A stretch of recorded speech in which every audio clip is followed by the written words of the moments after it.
Hello, मैं कुमार आनंद आप लोगों का हमारी इस प्रोनाउन की क्लास में स्वागत करता हूं।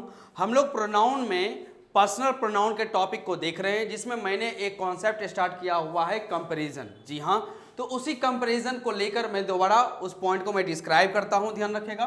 तो पिछली क्लास में हम लोगों ने जो जो चीज़ किया है उसको एक बार मैं रिवाइंड करता हूं और एक बार मैं आपको रिफ्रेश कर देता हूं कि हम लोगों ने क्या क्या किया है, जिस वजह से आपके कुछ अगर डाउट्स रह गए होंगे तो वो भी इस क्लास में रिवाइंड के प्रोसेस से वो कंप्लीट हो सकते हैं, ध्यान रखिएगा।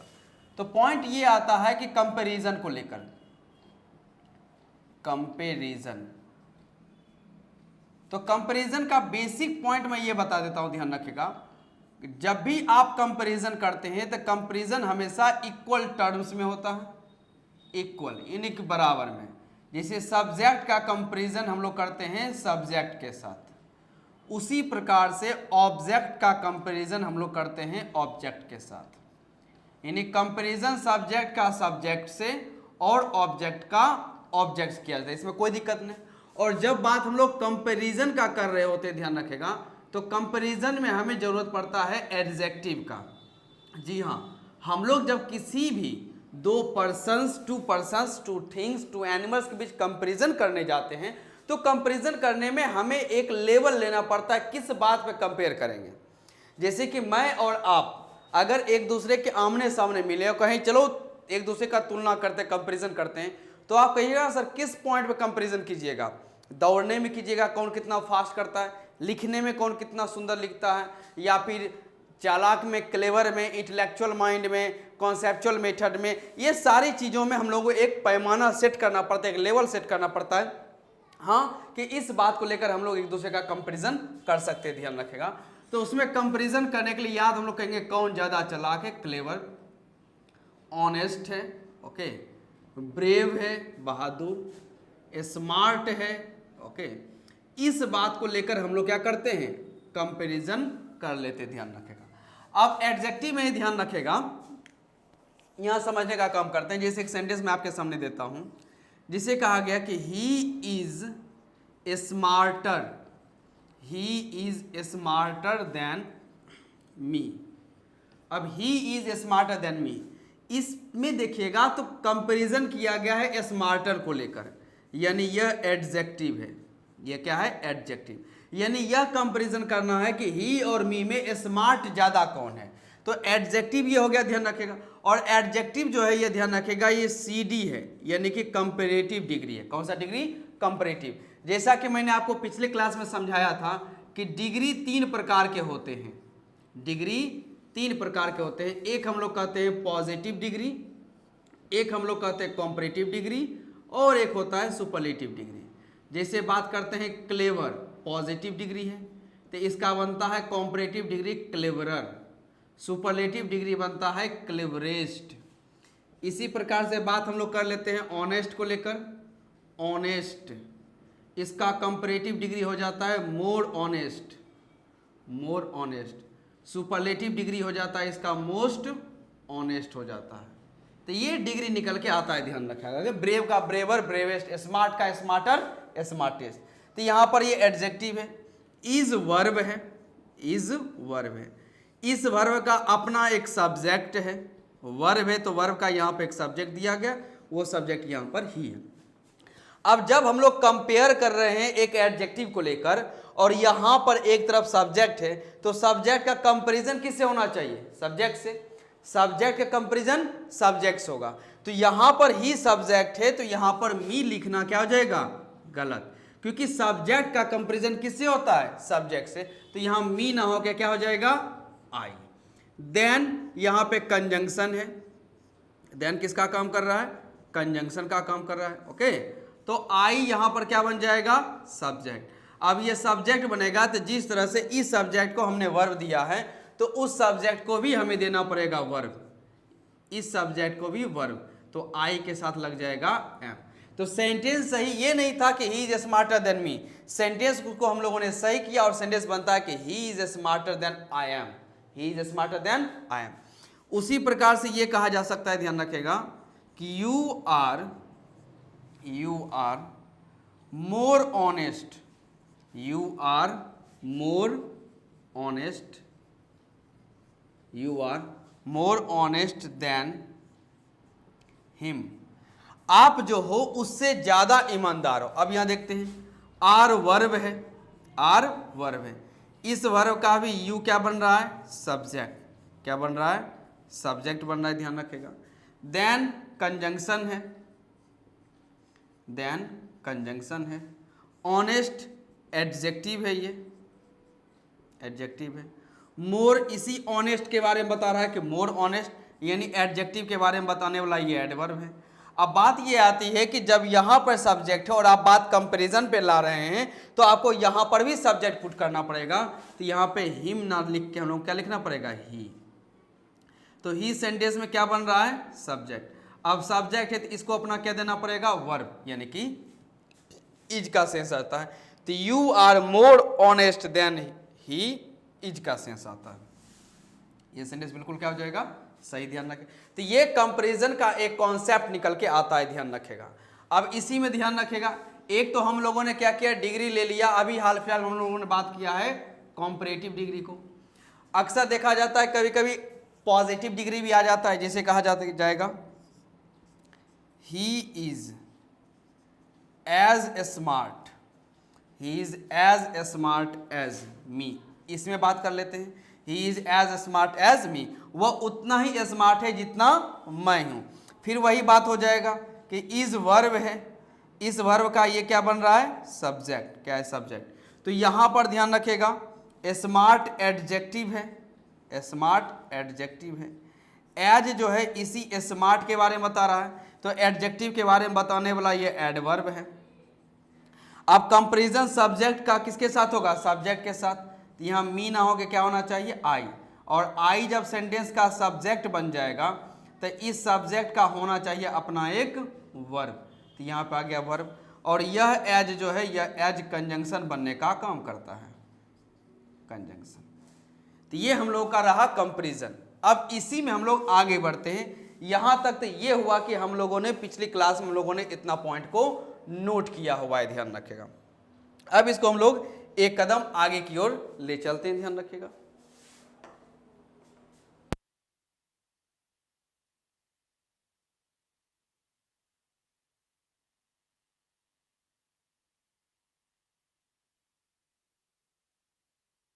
चलिए अब इसमें देखते हैं, ध्यान रखेगा। कंपैरिजन की तो बात हो ही रही है, ध्यान रखेगा। कंपैरिजन, इसमें थोड़ी एंट्री लाता हूं ऑल का। जी हाँ, ऑल। जैसे कहा गया है कि all are created equal, all are created equal का सेंस यहां पर दिया गया है। तो इज आर वर्ब है और ऑल यहां पर क्या बन रहा है, सब्जेक्ट। ऑल क्या है, सब्जेक्ट बनने का काम कर रहा है, कोई दिक्कत नहीं। इसी को दूसरे तरीके से मैं लिख सकता हूं कि God has created all equal, God has created all equal.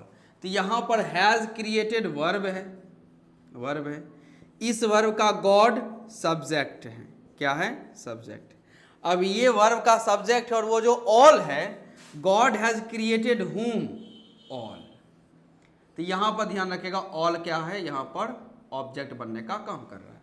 तो हम लोग यहां देख सकते हैं कि ऑल जो है, ऑल, यह सेंटेंस का सब्जेक्ट भी बन रहा है, सब्जेक्ट भी, और सेंटेंस का यह ऑब्जेक्ट भी बनने का यह काम कर रहा है। तो ऑल सब्जेक्ट भी और ऑब्जेक्ट। बात करते हैं पार्ट्स ऑफ स्पीच का, तो यह ऑल प्रोनाउन है, प्रोनाउन, ऑल प्रोनाउन है।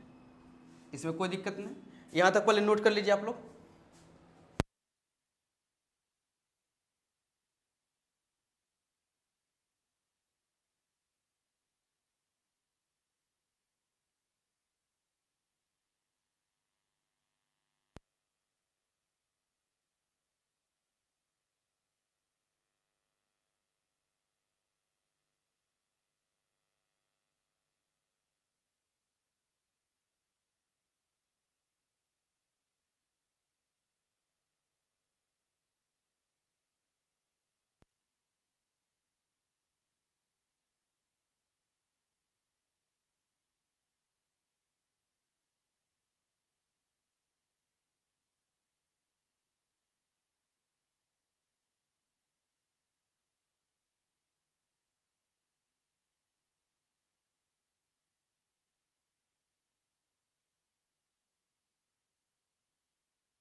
चलिए अब आगे समझने का काम करते हैं, ध्यान रखेगा।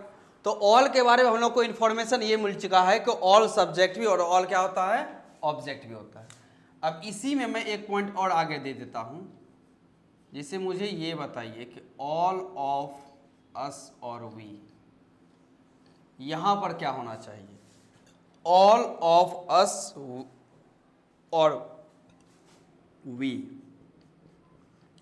ऑल ऑफ दे और देम, इस दोनों में बताइए क्या होना चाहिए? ऑल ऑफ अस और वी, ऑल ऑफ दे और देम, और मैं थोड़ा पॉइंट में आपको समझाता हूं कि ऑल ऑफ ही और हिम, ऑल ऑफ सी और हर, ऑल ऑफ आई और मी, क्या होना चाहिए? सोच के बताइए।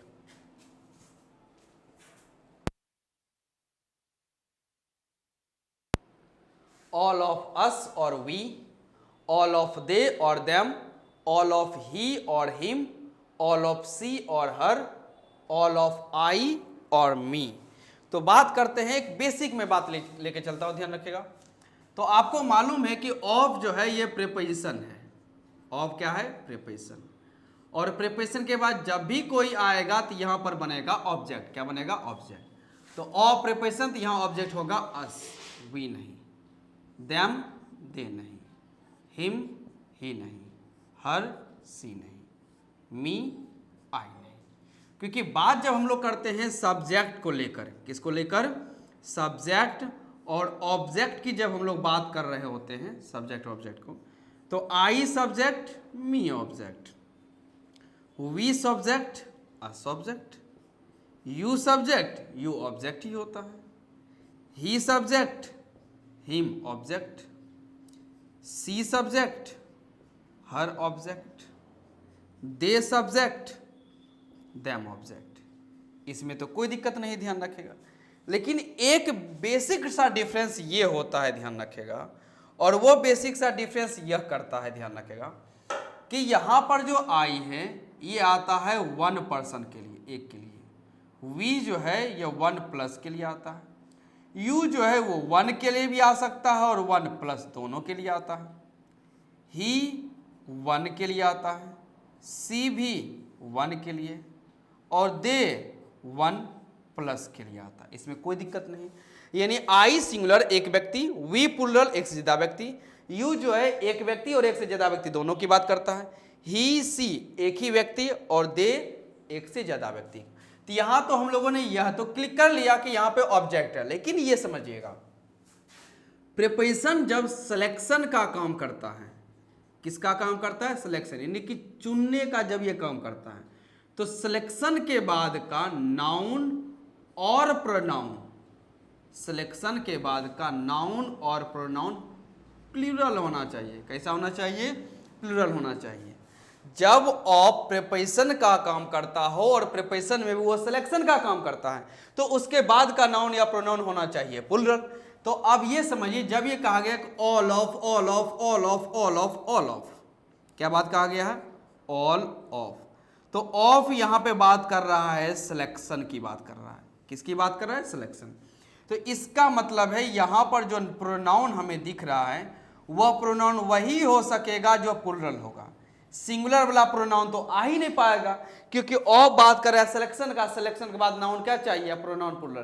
क्योंकि एक से ज्यादा आपके पास रहेगा तब ना आप उसमें से चूज करने का काम करेंगे, सेलेक्ट करेंगे।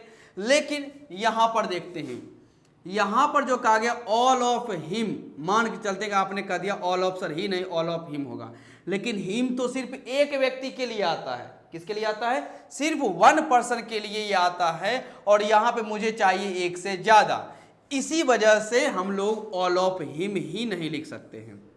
जी हां, ऑल ऑफ हिम लिखना, ऑल ऑफ हिम लिखना पूरी तरीके से गलत होगा। उसी प्रकार से ऑल ऑफ हम लोग हर नहीं लिख सकते, क्योंकि बात यहां होनी चाहिए एक से ज्यादा की, और आप ले रहे हैं सिर्फ हर को। तो ऑल ऑफ हर ये लिखना भी क्या हो जाएगा? गलत। फिर मी की भी बात चर्चा, ये भी गलत हो जाएगा क्योंकि मी भी या आई भी एक के लिए आता है, तो ऑल ऑफ मी भी आप नहीं बोल सकते हैं। तो आप बोल क्या सकते हैं, आप बोल सकते हैं एक कि ऑल ऑफ अस सही हो सकता है इस सेंस में, फिर ऑल ऑफ देम सही हो सकता है इसी सेंस में क्योंकि एक से ज़्यादा के बारे में बात करता है, फिर आप ऑल ऑफ यू भी बोल सकते हैं क्योंकि यू भी एक से ज़्यादा की बात कर रहा है। तो ऑल ऑफ के बाद हमेशा नाउन या प्रोनाउन प्लुरल दिखना चाहिए क्योंकि यहाँ ऑफ जो है बात सिलेक्शन की करता है। किसकी बात करता है, सिलेक्शन की बात करता है, जिसके बाद हम लोग नाउन या प्रोनाउन को सिंगुलर नहीं रख सकते हैं, प्लुरल ही रखना पड़ेगा। क्लियर? चलिए इस साइड वाला फिलहाल आप नोट कीजिए, इस साइड वाला आप पहले नोट कर चुके हैं।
चलिए अब इसी में अब हम लोग ध्यान रखिएगा कि मैं आपको ऑल से जुड़ा हुआ एक कॉन्सेप्ट समझाने वाला हूं, इसीलिए मैं थोड़ा सा इतना आपको डिटेल में समझाने का काम कर रहा हूं।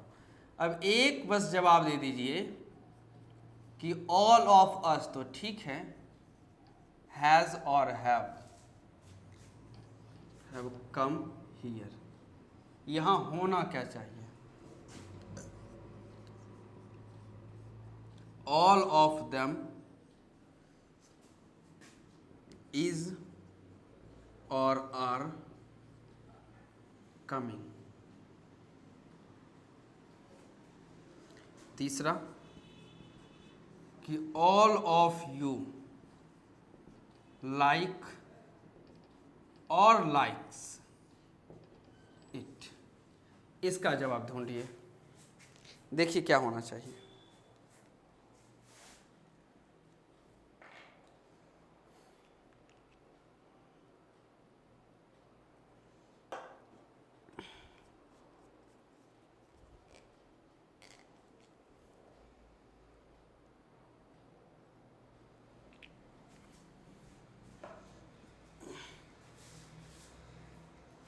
चलिए अब इसको समझने का काम करते हैं। ऑफ जैसे ये वर्ब है, तो हर वर्ब का अपना एक होना चाहिए सब्जेक्ट। जो भी आप वर्ब रखते हैं तो उस वर्ब का होना क्या चाहिए, एक सब्जेक्ट तो होना चाहिए। इसमें बात करते हैं तो ऑफ प्रिपोजिशन, और प्रिपोजिशन के बाद अस क्या है, ऑब्जेक्ट है। तो इतने दूर से हमें तो कोई मतलब होना नहीं चाहिए, ओके, क्योंकि ये तो प्रिपोजिशन बाद ऑब्जेक्ट है। सब्जेक्ट बनने का काम कौन कर रहा है, यही ऑल, इन्हीं को बनना पड़ेगा सब्जेक्ट। और सब्जेक्ट में ये प्लुरल है क्योंकि एक से ज्यादा का सेंस लिया जा रहा है। जब ये कहा गया है कि ऑल ऑफ अस हैज और हैव कम हियर, तो ये वर्ब है, इस वर्ब का चाहिए सब्जेक्ट। प्रीपोजिशन के बाद अस बन जाएगा ऑब्जेक्ट, तो सब्जेक्ट किनको बनना पड़ेगा, ऑल का। अब सब्जेक्ट ऑल कैसा है, प्लूरल, और जब सब्जेक्ट प्लूरल तो वर्ब कैसा लगेगा, प्लूरल यानी कि हैव। कोई दिक्कत नहीं, आगे आते हैं। ऑल ऑफ देम, यहां पर भी चाहिए वर्ब, ये प्रीपोजिशन, और प्रीपोजिशन के बाद देम क्या हो जाएगा, ऑब्जेक्ट। सब्जेक्ट ऑल, सब्जेक्ट यही, और सब्जेक्ट ये कैसा है, प्लूरल, और जब सब्जेक्ट प्लूरल तो हम लोग को वर्ब भी कैसा लगाना पड़ता है, प्लूरल ही लगाना पड़ता है, इसलिए क्या हो जाएगा, आर, इसका कोई जरूरत नहीं। फिर कहा गया ऑल ऑफ यू, फिर ये वर्ब है, ये ऑफ प्रीपोजिशन, प्रीपोजिशन के बाद यू बन जाएगा ऑब्जेक्ट, यहां पर है ये वर्ब, इस वर्ब को चाहिए अपना एक सब्जेक्ट, अपना एक चाहिए सब्जेक्ट, सब्जेक्ट कौन है, ये ऑल, और सब्जेक्ट ये कैसा है, प्लूरल, तो वर्ब भी क्या देना पड़ेगा, प्लूरल, यानी कि लाइक, लाइक्स का कोई जरूरत नहीं होता है, ध्यान रखें, नोट कीजिए इसे।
चलिए अब देखते हैं, एक मैं सेंटेंस लिखता हूं, अब उसे बताइएगा कि वह सही है गलत है।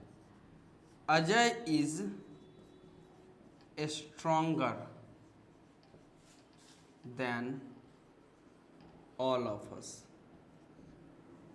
Ajay is stronger than all of अस, ये सही या गलत है,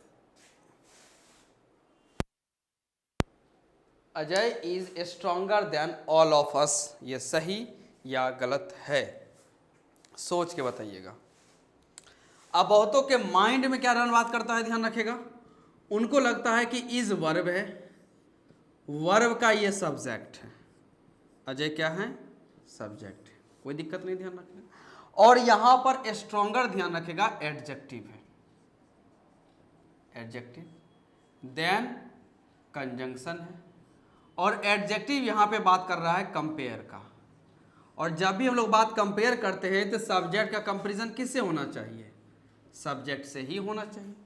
जब हम लोग कंपैरिजन करते हैं तो कंपैरिजन सब्जेक्ट और सब्जेक्ट के बीच होता है, तो उनके माइंड में आ सकता है कि सर यहाँ पे अस है, तो यहाँ पे हो जाएगा गलत, क्योंकि सर कंपैरिजन सब्जेक्ट और सब्जेक्ट के बीच हो रहा है, ऑब्जेक्ट के बीच नहीं हो सकता है, मतलब एक तरफ सब्जेक्ट दूसरी तरफ ऑब्जेक्ट नहीं हो सकता है। तो यहाँ पर सेंटेंस में कोई गलती नहीं, आपको सोचना पड़ेगा, ये ऑफ प्रीपोजिशन है, प्रीपोजिशन, और प्रीपोजिशन के बाद ये क्या बन रहा है, ऑब्जेक्ट, ये नो ऑब्जेक्ट, लेकिन यहां पर सब्जेक्ट कौन मौजूद है, ऑल, यह तो सब्जेक्ट यहां पे मौजूद है ना, आपको चाहिए कि कंपैरिजन हो रहा है तो सब्जेक्ट और सब्जेक्ट विद कंपैरिजन चाहिए, तो ठीक है, तो ऑल ऑफ अस, अभी जस्ट मैंने आपको ध्यान रखेगा सब्जेक्ट बनाते हुए मैंने वर्ब सेक्शन भी कंप्लीट करवाया है कि ऑफ प्रीपोजिशन के बाद अस ऑब्जेक्ट है, लेकिन सब्जेक्ट कौन है, ऑल। तो एक तरह से ये जो ऑल ऑफ अस ये कंप्लीट बन रहा है, ये एक तरह से पूरा ऑब्जेक्ट नहीं बन रहा है, इस ऑल ऑफ अस में सिर्फ ऑफ प्रीपोजिशन के बाद अस ऑब्जेक्ट बन रहा है, ऑल क्या बन रहा है, सब्जेक्ट बनने का काम कर रहा है। तो कंपैरिजन अभी भी सब्जेक्ट और सब्जेक्ट के बीच ही है, ऑब्जेक्ट के बीच अभी तक नहीं आया हुआ है, इसलिए सेंटेंस ये क्या हो जाएगा, सही। हाँ ये सही है कि ये सब्जेक्ट, इसको एक वर्ब दे देते हैं, चलिए तो वर्ब दे देते हैं कि Ajay is stronger, Ajay is stronger than all of us, Ajay is stronger than all of us, okay. और यहां पे हम लोग लगा देते हैं आर, तो सेंटेंस बन जाएगा कि Ajay is stronger than all of us are. यहाँ ऑल ऑफ अस हो सकता है, ऑल ऑफ देम भी हो सकता है, और चाहे तो लोग ऑल ऑफ यू भी लिख सकते हैं, ये तीनों आ सकता है। ओके, और इसके अकॉर्डिंग वर्ब क्या लग जाए यहाँ पे आर। लेकिन याद रहे यहाँ पे कभी भी कंपैरिजन में all of him, all of her, all of him, all of her, या बात कर रहे हैं हम लोग ऑल ऑफ मी का, ये तीनों नहीं आ सकते। रीजन यही है कि all of him, all of her, all of me लिखना ही गलत है, क्योंकि प्रीपोजिशंस जब सिलेक्शन का काम करता है तो इसके बाद का नाउन या प्रोनाउन प्लूरल होना चाहिए, और यहाँ पर तो ये सिंगुलर है। तो जब भी इस प्रकार के स्टेटमेंट कंपैरिजन में हो तो यहाँ पे all of us, all of them, all of you ही चलेगा, ऑल ऑफ हिम, हर और मी नहीं हो सकता है। कोई डाउट है ना? चलिए अब इसे आप लिख सकते हैं।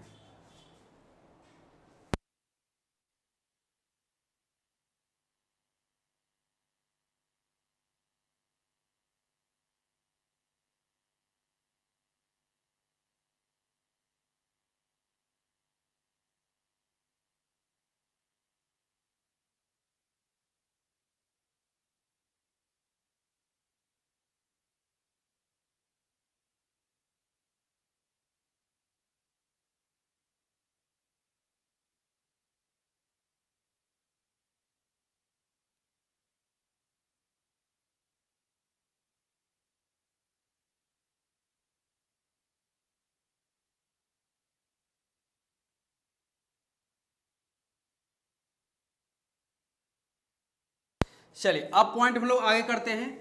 अभी तक हम लोग ध्यान रखें कि कंपैरिजन में हम लोग सब्जेक्ट और सब्जेक्ट के बीच कंपैरिजन करते थे, यानी एक तरफ और एक तरफ, दो पर्सन, यानी हम लोग दो पर्सन के बीच ही कंपैरिजन किया करते थे, या दो ग्रुप के बीच। अब हम लोग कंपैरिजन 3 पर्सन्स के बीच करेंगे।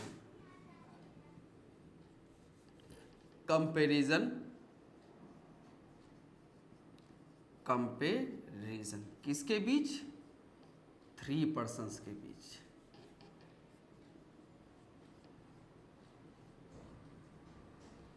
कि 3 व्यक्तियों के बीच अब हम लोग कंपैरिजन करने का काम करेंगे। अब एक सेंटेंस में लिखता हूं, आपको उस पर सोचना है कि सेंटेंस सही है या फिर सेंटेंस वो गलत है और किस तरह से। अब यहां कहा गया है कि my mother loves you more than me. My mother loves you more than me. अब इसमें माय मदर, यू और मी, टोटल 3 पर्सन्स। यहां पर भी पर्सन है, पर्सन, और बात करते हैं पर्सन का। तो 3 पर्सन के बीच अब हम लोगों को यहाँ कंपैरिजन करना है और सोचना है कि यह सेंटेंस किस प्रकार से सही है या फिर किस प्रकार से यह गलत बन सकता है। लेकिन वही बात होगी कि हम लोग अभी लॉजिकली सोचने वाले हैं, ऐसा कोई रटने वाला प्रोसेस हम लोगों के पास होने वाला नहीं है। तो इसके लिए मैं आपको इसका डेरिवेशन बताता हूँ। जी हाँ, डेरिवेशन हम लोग अक्सर फिजिक्स में देखते हैं, मैथमेटिक्स में देखते हैं, लेकिन डेरिवेशन मैं आप लोगों को इंग्लिश में दिखाने वाला हूँ, किस प्रकार से सोच समझने का काम करते हैं।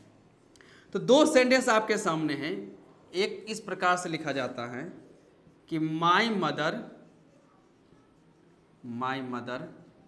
Loves you, my mother loves you, ये पहला सेंटेंस है कि मेरी माँ जो है वो तुम्हें प्यार करती है। दूसरा सेंटेंस है कि माय मदर लव्स मी, मेरी माँ मुझे प्यार करती है। एक हुआ कि मेरी माँ तुम्हें प्यार करती है या आपको प्यार करती है, एक हुआ कि मेरी माय मदर लव्स, मेरी माँ मुझे प्यार करती है। तो यहाँ पे हम लोग यह देख सकते हैं कि माय मदर लव्स, मेरी माँ प्यार करती है, तो सब्जेक्ट तो एक ही है, लेकिन यहाँ जो ये यू है यह ऑब्जेक्ट है, मी जो है यहाँ पर क्या है? ऑब्जेक्ट है। तो मेरी माँ जो, ध्यान रखिएगा, प्यार करती है वो यू को भी करती है और मी को भी करती है। किसको करती है? यू और मी। तो कहने का सेंस है कि यहाँ जो है दोनों ऑब्जेक्ट ही तो हैं। क्या है? ऑब्जेक्ट है। My mother loves you, you object, my mother loves me, me object. उसी को मैंने एक तरह से डेरिवेशन मैंने बताया कि माय मदर लव्स यू और मी दोनों। तो यहां पर बात ऑब्जेक्ट, यहां पर जो कंपैरिजन का कॉन्सेप्ट है, कंपैरिजन, ये कंपैरिजन किनके बीच है? ऑब्जेक्ट के बीच है, सब्जेक्ट के बीच कंपैरिजन नहीं है। क्योंकि अब मां को चुनना है, ध्यान रखेगा, वो यू को ज्यादा प्यार करती है कि मी को ज्यादा प्यार करती है, या दोनों को बराबर प्यार भी कर सकती है। तो कंपैरिजन इस बार हमें जो लाना है वो ऑब्जेक्ट के बीच लाना है, सब्जेक्ट के बीच कंपैरिजन नहीं लाना है, क्योंकि हमारे पास सब्जेक्ट ही तो एक मौजूद है, सब्जेक्ट ही कितना है? एक। तो हम लोग ऑब्जेक्ट को ही डबल कर चुके हैं और वो है भी। अब इसी में हम लोगों को चुनना है कि किसको ज्यादा यहां पर बात करने को दी जाएगी। तो इसमें हम लोग यह कह सकते हैं, पहला अगर नॉर्मली सेंटेंस हम लोग जोड़ना चाहें, जैसे ए प्लस बी कर जोड़ने के तो कई तरीके होते हैं, ये आप पे डिपेंड कर किया जाता है। जैसे एक मैं सेंटेंस लिख सकता हूं कि my mother loves you and me, my mother loves you and me. तो लव्स वर्ब हो जाएगा, वर्ब का ये यू क्या है? ऑब्जेक्ट। और एंड आपको मालूम है कंजंक्शन के बारे में, ये हमेशा बराबर वालों को जोड़ता है। तो एंड के पहले ऑब्जेक्ट टू मी, एंड के बाद भी क्या होना चाहिए? ऑब्जेक्ट। ये हुआ पहला तरीका जिसमें कोई कंपैरिजन नहीं है कि कौन ज्यादा है, कौन ज्यादा किसको प्यार किया गया, किसको कम प्यार किया गया, या दोनों बराबर है, इसका इसमें कोई लेना था। बस सिंपल सा मुझे दो सेंटेंस को जोड़ना था, तो मैंने कह दिया ठीक है लिख दो कि my mother loves you and me. लेकिन सिचुएशन कुछ बदल जब जाए, तब सिचुएशन बदल जाए। बदलने में क्या कहा गया है कि माय मदर लव्स, जो आपने कहा यू और मी, पता ये चला गया कि यू को मोड़, यू को ज्यादा प्यार किया गया कि माय मदर लव्स, लव प्यार तो करती है लेकिन यू को ज्यादा प्यार करती है। मतलब मैं कहूंगा कि मेरी मां तुम्हें ज्यादा प्यार करती है मेरे से, मेरी मां तुम्हें ज्यादा प्यार करती है मेरे से। अक्सर घर में इस बीच में लड़ाई होती है कि नहीं तुम उसे ज्यादा मानते हो, तुम उसे ज्यादा पसंद करते हो, मुझे पसंद नहीं करते हो। तो इस प्रकार का कंपैरिजन घर में चलता रहता है, ध्यान रखेगा। तो वही बात किया गया है कि अगर यहां पर मैं सोच लेता हूं कि यू को ज्यादा प्यार किया जाता है और मी को कम प्यार किया जाता है, तो यू और मी में चला कंपैरिजन, और कंपैरिजन में पता चला कि यू को ज्यादा प्यार किया गया। तो सेंटेंस इस प्रकार से बनेगा कि माय मदर लव्स यू, मेरी मां तुम्हें प्यार करती है मोर देन, ज्यादा, किससे? मी से। My mother loves you more than me. तो यहां पे लव्स वर्ब है, यू यहां पर क्या है? ऑब्जेक्ट है, और मी को भी यहां क्या होना पड़ेगा? ऑब्जेक्ट ही होना पड़ेगा, क्योंकि इस बार कंपैरिजन सब्जेक्ट के बीच ने, कंपैरिजन किसके बीच हो रहा है? ऑब्जेक्ट के बीच हो रहा है, इसलिए वहां पर मी लिखना सही रहेगा। यहां पर आई लिखना इस सिचुएशन में तो सही नहीं है, जब हम लोग को पता चल चुका है कि कंपैरिजन किसके बीच हो रहा है? ऑब्जेक्ट के बीच। Comparison between object, comparison between object के बीच हो रहा है, सब्जेक्ट के बीच नहीं हो रहा है। तो यहां पे जब बात 3% की गई है और क्योंकि कंपैरिजन ऑब्जेक्ट के बीच हो रहा है, इसलिए हम लोग कहते हैं कि my mother loves you more than me.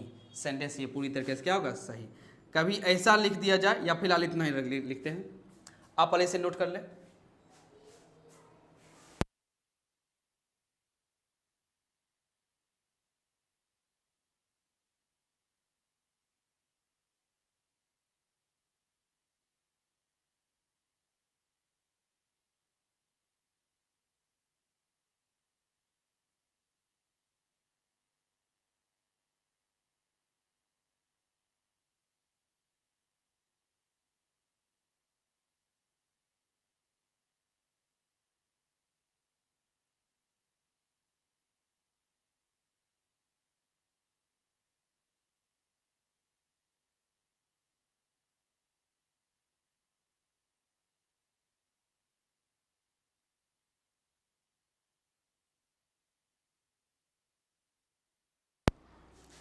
चलिए इसी में एक चीज और आपको समझा देता हूं। सिचुएशन अगर बदल जाता है कि माय मदर लव्स यू और मी। सपोज कीजिए कि मी को ज़्यादा प्यार किया जाता है। एक कहा गया कि माय मदर लव्स और यू में जब कंपैरिजन किया जाता है तो पता ये चला कि मी को ज़्यादा प्यार किया जाता है, तो सेंटेंस इस प्रकार से लिखा जाएगा कि my mother loves me more than you. My mother loves me more than, तो यहाँ पर मी और यू दोनों ऑब्जेक्ट हैं, इनके बीच कंपैरिजन किया गया जिसमें मी को ज़्यादा प्यार किया जाता है, यू को कम। इसमें बात करते हैं तो यू को ज़्यादा प्यार किया गया जबकि मी को कम यूज़ किया गया है। नोट कर सकते हैं।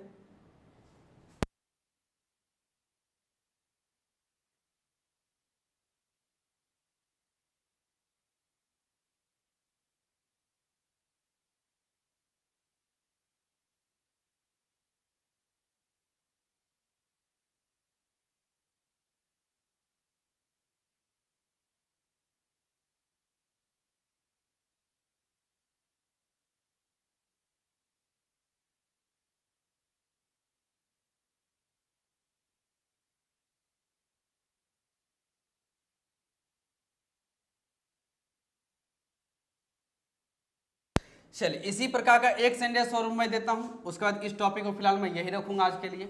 अब इसमें जैसे कहा गया है कि यू लाइक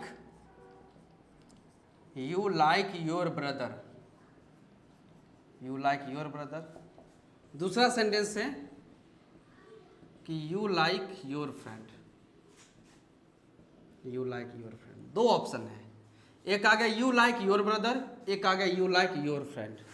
दोनों ऑब्जेक्ट हैं, दोनों ऑब्जेक्ट हैं। चलिए ऑब्जेक्ट है तो फॉर्मेशन कुछ इस प्रकार से तैयार किया जाएगा। जैसे कहा यू लाइक, किसे लाइक करते हो? योर ब्रदर को। तुम अपने भाई को प्यार करते हो, पसंद करते हो। फिर वो उसी टाइम कह दिया गया योर फ्रेंड। और फर्स्ट सिचुएशन की बात करें तो पता चला कि योर ब्रदर को ज़्यादा प्यार किया गया। तो सेंटेंस यह बन जाएगा you like your brother more than your friend, more than your friend. ये हुआ पहला सिचुएशन। ओके, इसी में मैं सिचुएशन बदल देता हूं। सिचुएशन ये हो जाएगा कि यू लाइक योर ब्रदर और एक कहा गया है कि योर फ्रेंड। और इस सिचुएशन में बात आया कि फ्रेंड को ज़्यादा पसंद किया जाता है। तो सब्जेक्ट सेंटेंस इस प्रकार से बनता है कि you like your friend, you like your friend more than your brother. ये हम लोग का 3 पर्सन कंपेरिजन बिटवीन 3 पर्सन। अभी कंपेरिजन बिटवीन 3 पर्सन का टॉपिक हुआ है समाप्त, नहीं ध्यान रखेगा। अभी पॉइंट इसमें और भी है, ध्यान रखेगा। तो आज क्लास के लिए मैं इतना ही रखता हूं। मिलते हैं अगले क्लास में इसी कंपैरिजन 3 पर्सन्स के टॉपिक्स को आगे बढ़ाते हुए। तब तक के लिए आप अपना ध्यान रखें। ओके, मिलते हैं अगले क्लास में। Thank you so much.